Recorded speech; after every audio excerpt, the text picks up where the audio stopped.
အားလုံးမင်္ဂလာပါဒီနေ့တော့ဘာမှမဟုတ်ပါဘူးခန်းစားချက်လေးတွေပေါ့နော်ယင်ကျွန်တော်ခန်းစားတဲ့အရာပေါ့နော်ဒီအမေရိကမှာနေနေတဲ့မြန်မာတယောက်အနေနဲ့လိုအပ်ချက်လေးတွေရှိနေတဲ့အရာဟာကွက်လေးတွေလို့ထင်ရတဲ့အရာလေးတွေပေါ့နော်အဲ့လိုမျိုးခန်းစားချက်လေးတွေကျွန်တော်ဒီတိုင်းပဲပြောကြည့်တာပါလူတိုင်းဒီလိုခန်းစားမလားတော့မသိဘူးဘာမှအကျိုးရှိချင်မှရှိမယ်အဲ့တော့ကြော်သွားလို့ရတယ်ဆရာကြီးတွေအဲ့တော့ကျွန်တော်ပြောချင်တာဗာလဲဆိုလို့ရှင်ကျွန်တော်အမေရိကရောက်တာ15နှစ်ကျော်ပြီပေါ့နော်အဲ့တော့15နှစ်ကျော်ထဲမှာဗျာအခုချိန်အထိပေါ့နော်တချို့အချိန်တွေမှာဒီဟာငါအိမ်ပဲဒီဟာကငါရဲ့တကယ်အိမ်ဆိုတဲ့ခံစားချက်လောင်းဝစိတ်ကို100 ရာခိုင်နှုန်း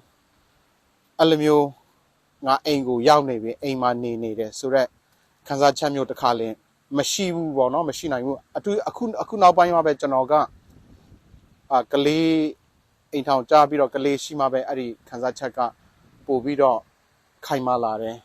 အရင်ကဆိုလို့ရှိရင်အိမ်ထောင်မကြခင်အထီတော့ပေါ့နော်အမေရိကမှာနေခဲ့တဲ့ဥပဒေအရအစားစရန်အရကျွန်တော်တို့အမေရိကန်နိုင်ငံသားမှန်တယ်ကျွန်တော်ပထမဆုံးကျွန်တော်ဘဝမှာရွေးကောက်ပွဲဒီမှာမဲပေးဘူးတာလေအမေရိကန်မှာပဲပြောရလို့ရှိရင်ဗျာလူတွေဒီလူပြောရင်လည်းကြားရမှာမဟုတ်ဘူးမြန်မာပြည်ရဲ့နိုင်ငံရေးထက်ဒီအမေရိကန်နိုင်ငံရေးကိုပို့ပြီးတော့လေကျွန်တော်တို့စိတ်ဝင်စားတဲ့အချိန်ကျွန်တော်တို့စဉ်းစားဒီနိုင်ငံရေးလောကတွေထဲမှာဝင်လာတဲ့အချိန်စိတ်ဝင်စားမှုရှိလာတဲ့အချိန်ကြောက်လေကျွန်တော်ဒီအမေရိကမှာပဲကျွန်တော်တို့ရှိနေတဲ့အတွက်ကြောင့်ကျွန်တော်တို့ပို့ပြီးတော့နားလေတယ်ပို့ပြီးတော့တော့ပေါက်တယ်လို့ကျွန်တော်ခံစားရတယ်ပေါ့နော်ဒါကတော့ကျွန်တော်ခံစားချက်ကိုပြောပြတာဖြစ်တယ်အဲ့တော့လူတွေကကြိုက်ချင်မှကြိုက်မှာမြန်မာပြည်ကလာပြီးတော့ဘာဖြစ်နေညာဖြစ်တယ်ကျွန်တော်တို့ကကြတော့ကျွန်တော်ရဲ့အသက်တစ်ဝက်ကအမေရိကမှာရှိနေပြီတစ်ဝက်ကကျွန်တော်ရဲ့ကျန်တဲ့တစ်ဝက်လောက်ပဲကျွန်တော်တို့ကမြန်မာပြည်မှာရှိခဲ့တာဆိုတော့လေကျွန်တော်ဆိုတဲ့အခါကျတော့ဒါဘယ်လိုပဲထင်ပေါ့နော်ဒါကျွန်တော်ကခံစားချက်ကျွန်တော်ခန်းစားချက်အတိုင်းကိုကျွန်တော်ကပြောပြတာဖြစ်တယ်ကျွန်တော်ရဲ့ခန်းစားချက်ဘယ်လိုလဲဆိုလို့ရှိရင်အရင်ကဆိုလို့ရှိရင်ကျွန်တော်ကြောင်းတက်တဲ့အချိန်တွေမှာဆိုလို့ရှိရင်4 5 6နှစ်လောက်အထိကကျွန်တော်ဒီ American တွေနဲ့ပေါင်းတယ်American ကျွန်တော်အဲ့ဒီတော့ကျွန်တော်အခုချိန်ထိလေးဒါတင်နေလေးလာနေရတော့အင်္ဂလိပ်စာဆိုလို့ရှိရင်လေးပေါ့နော်အရင်ကဆိုလို့ရှိရင်လေးလာတယ်အဲ့ခါအင်္ဂလိပ်စကားတက်ဖို့အင်္ဂလိပ် Americanize ဖြစ်ဖို့အတွက်ကျွန်တော်ကဘယ်လိုသွားလုပ်တယ်လဲဆိုလို့ရှိရင်ကျွန်တော်အမေရိကန်ဖျားเจ้าမှာသွားတယ်အမေရိကန်လူငယ်တွေနဲ့ပေါ့နော်ကျွန်တော်တို့လူငယ်တွေထောင်ချီပြီးတော့ဖျားเจ้าဒီမှာရှိတယ်ကျွန်တော်တို့ campus တွေမှာလူငယ်အဲ့ဒီဖျားเจ้าကလူငယ်တွေနဲ့ကျွန်တော်တို့group တွေလောက်တယ် group တွေဖွဲ့တယ်ဘာညာပေါ့နော်ပြီးလို့ရှိရင်ဖျားเจ้าအပတ်တိုင်းမှာလေအမေရိကန်ဖျားเจ้าတက်တယ်ကျွန်တော်သူတို့နဲ့နေတဲ့အခါကျသူတို့အမေရိကန်တွေသူတို့ဆိုလို့ရှိရင်အဖြူနဲ့အမဲနဲ့ရကြတယ်ပြီးလို့ရှိရင် Asian နဲ့အဖြူနဲ့ Asian နဲ့အမဲနဲ့အဲ့လိုမျိုးလူမျိုးပေါင်းစုံသူတို့မျက်စိထဲမှာဘသူဘဝလူမျိုးချဆိုတဲ့အဲ့ဒီအမြင်သူတို့မှာလုံးဝမရှိတော့သူတို့မှာတော့အကောင်လုံး American လို့ပဲရှိတော့တယ်အဲ့ဒီအချိန်မှာကျွန်တော်ကကြတော့အဲ့ဒီမှာကျွန်တော်နဲ့တခြားကျွန်တော်တငယ်ချင်း immigrant တွေပေါ့နော်တခြားနိုင်ငံကလာတဲ့တချို့လူတွေရှိတယ်သူတို့ကျတော့ဘယ်လိုခံစားလဲမလို့မသိတခါလေကျတော့ကျွန်တော်တို့စကားအဲ့ဒီအကြောင်းတွေနဲ့ပတ်သက်ပြီးတော့ပြောဖြစ်တယ်ဒါပေမဲ့ကျွန်တော်ခံစားဒါကြတော့ကျွန်တော်သူတို့ကအဲ့လိုမျိုးခံစားချက်ရှိဘာမှသူတို့မှာအဖြူအမဲအယောင်ဆိုတာလေသူတို့မှမြင်တော့ဒါပေမဲ့ကျွန်တော်တို့ကမြင်သလားဆိုတော့ကျွန်တော်လည်းအဲ့ဒါကိုအသားအယောင်ကိုခွဲခြားမဟုတ်ဘဲနဲ့တကယ်လို့ငါတီသူတို့လူနေမယ်ထားလိုက်ပါတော့အဖြူနဲ့ညားပြီးတော့အမဲနဲ့ညားပြီးတော့Spanish နဲ့Hispanic Latina နဲ့ညားပြီးတော့တခြား Korean တွေနဲ့ညားပြီးတော့စသဖြင့်အဲ့လိုမျိုးနေမယ်ဆိုလို့ရှိရင်ငါနေနိုင်မလားတကယ်စဉ်းစားတဲ့အချိန်မှာငါအိမ်ရောက်လို့ရှိရင်ငါထမင်းဟင်းစားမှငါကျင်တတ်တယ်ပေါ့နော်တကယ်နေတိုင်းနေ day to day ပို့ရမှာပေါ့နော်အဲ့လိုမျိုးသူတို့နဲ့နေမယ်ဆိုလို့ရှိရင်ငါ compatible ဖြစ်မလားအဲ့ဒါကျွန်တော်ပြန်တွေးတဲ့ခါကျတော့ကိုယ့်ဟာကို identity ကပျောက်နေတယ်လို့ခံစားရတယ်ပေါ့နော်တစ်ခါလေပြီးတော့ငါ okay ငါဟုတ်ပါပြီဒီအမေရိကန်နိုင်ငံသားဟုတ်ပါပြီအမေရိကစာရွက်အရာအမေရိကန်နိုင်ငံသားဟုတ်နေပြီဒီအမေရိကမှာပဲနေတယ်အမေရိကမှာပဲကျွန်တော်တို့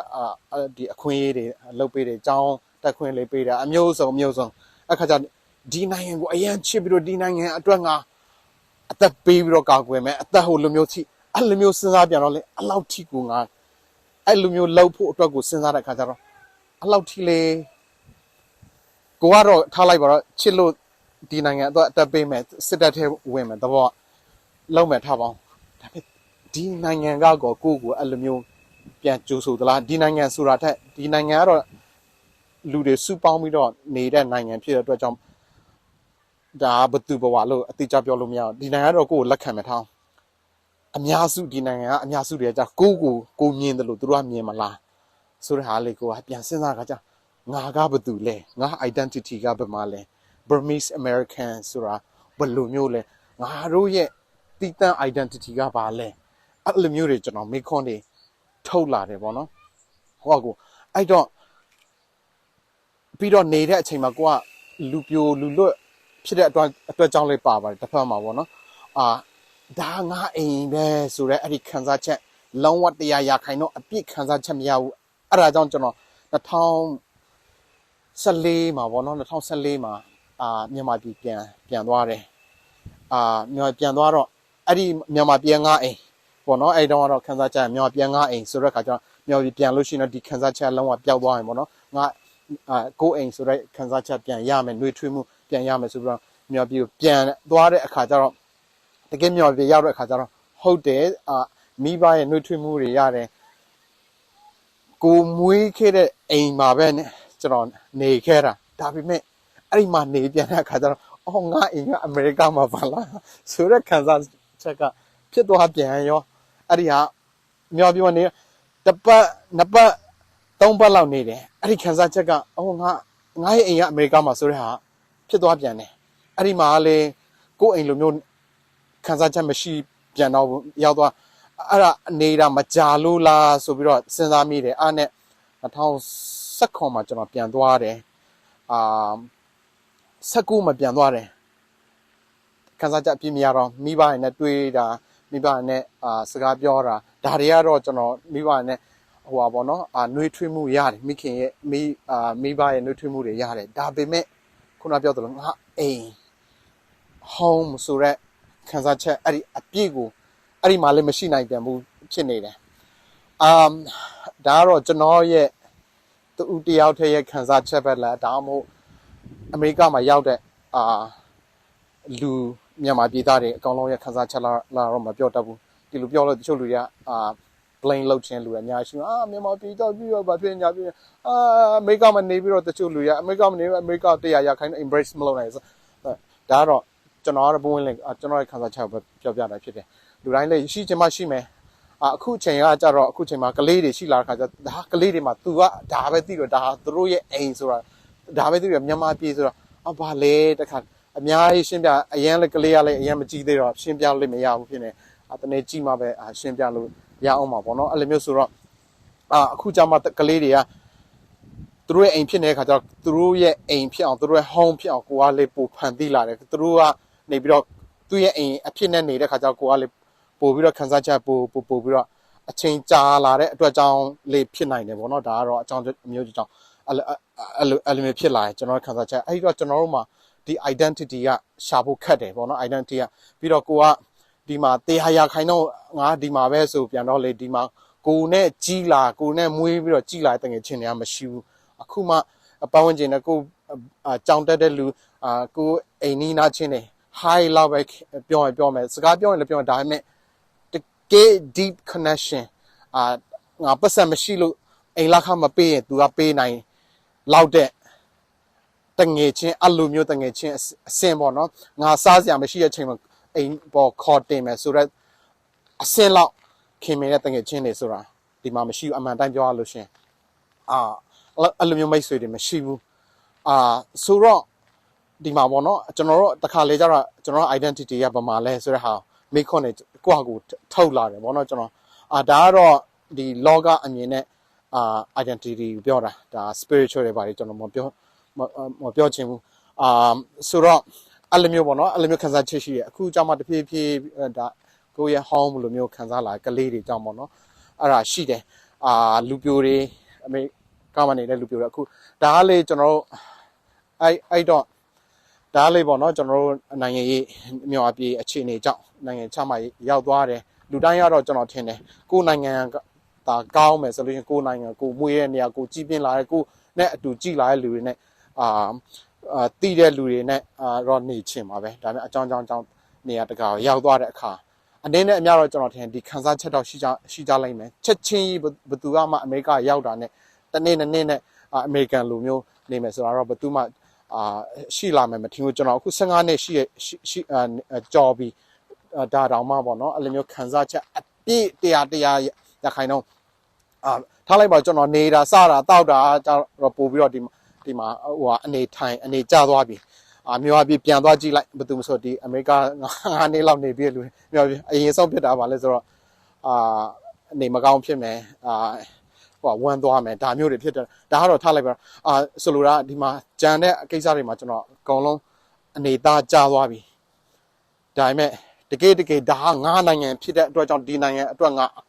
ဒီနိုင်ငံအတွက်ကောင်းအောင်ငါအကုန်လုံးလုပ်မယ်ဒီ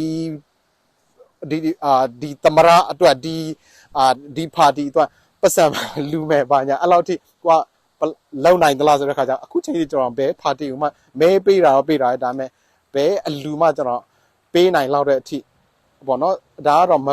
ပတ်စံမရှိလို့မဟုတ်ဘူးစိတ်ဓာတ်ကအဲ့လောက်ထိပြင်းပြချက်မရှိဘူးကိုကထားလိုက်ပါကိုကတော့အရန်ချစ်မြတ်နိုးတယ်ဒီအမေရိကကိုထားလိုက်ပါချစ်မြတ်နိုးတယ်ကိုကအရန်အဆုံးထိလုပ်မယ်ဒါပေမဲ့သူတို့ဒီမှာ